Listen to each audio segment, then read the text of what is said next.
Oh, behind the rope. Okay. Okay. Let Victor beat you a little bit? No, how about no? No, I'm going to go out there and I'm going to compete my best. I don't have much. It's a great game that me and Vitor play.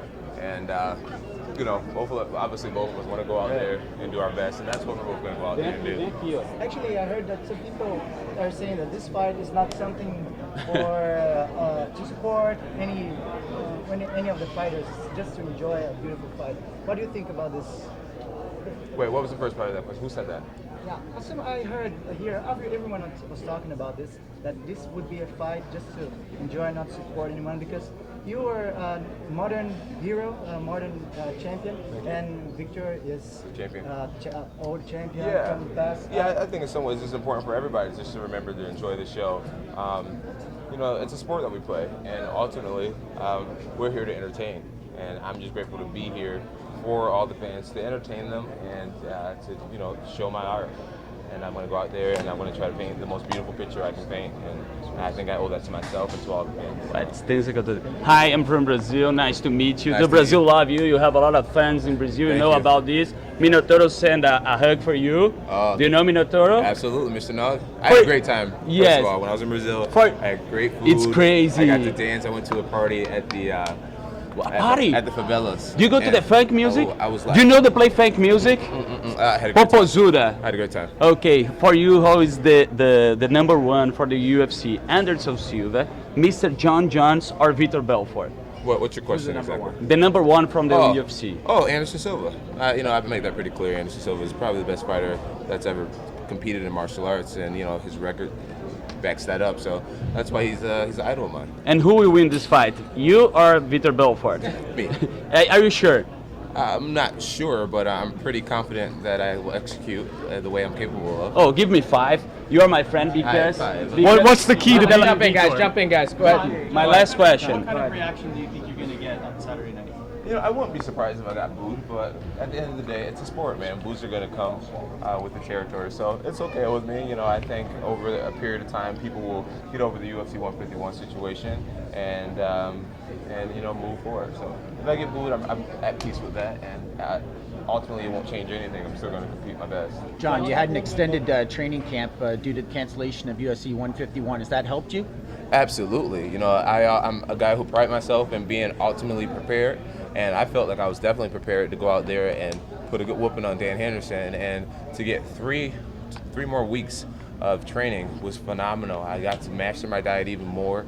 I got to work my cardio even more, my physical strength. A lot of times when I start my camp, I have to really just get my timing back and get my hips going and get my movements going. And to start a camp at 100%, I really feel as if you could see one of the best performances and best mobility that I've ever displayed. Have you found a place to meditate while you're here in Toronto this time? I haven't found a meditation spot yet, but we're going to find a great one, I'm sure, and it's going to be a beautiful thing. My last question. Chael Sonnen say bad things about Brazil, and he would like to win. He would like to fight with you. And why you didn't fight with him? Well, I've answered that question 1,000 times. Basically, Chael Sonnen is not... Just Chael Sonnen for you. Would you like to fight with him?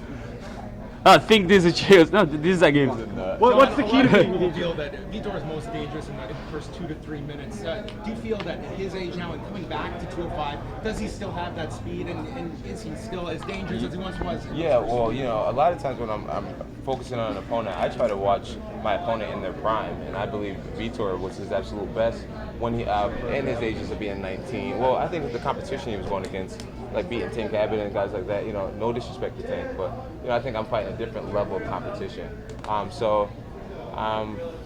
Different times?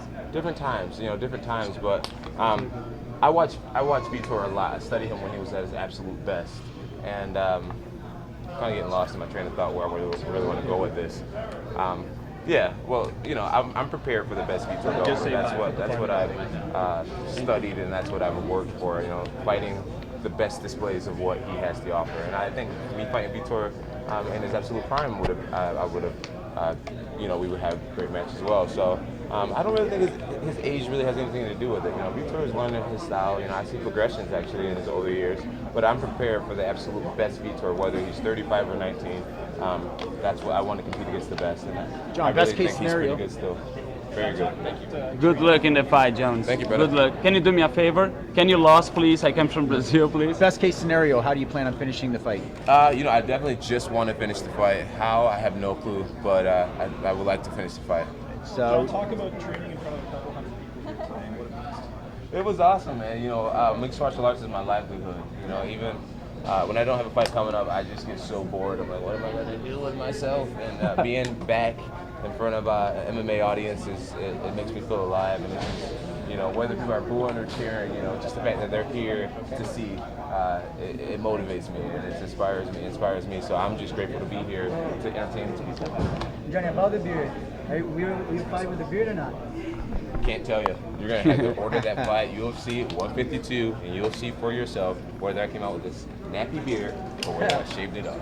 What's the key to beating? Kimbo slice go inside the octagon, man. Huh? Kimbo I think slice? that Kimbo slice. Oh, I'm way too skinny for that. right here, go ahead, bud. What's the key to beating Vitor on Saturday?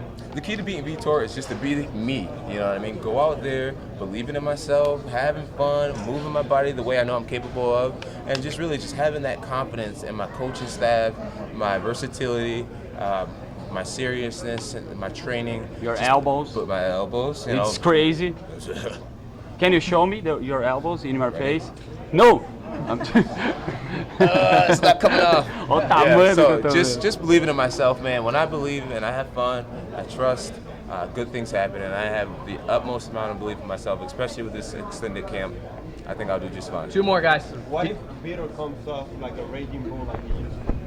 Hey, you know, hopefully, you know, fighting's improv, and I believe that that my improvisational skills are decent, and I'll come up with something. Last one. Did you modify your training at all once you found out that you had Vitor as an opponent? Absolutely, I had to modify my training. You know, that's a big reason why I didn't take the Chael Sonnen fight. You know, it's about modifying your training and becoming, you know, ultimately prepared.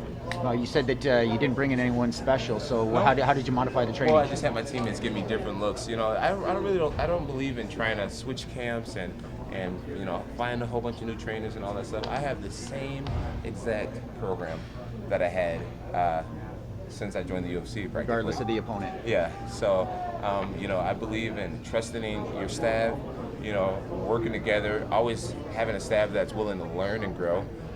And that's what my staff is. They listen to my input, I listen to their input, and we come up with these formulas together, and it's working. So if it's not broken, don't fix it. If it ever breaks, we can repair it.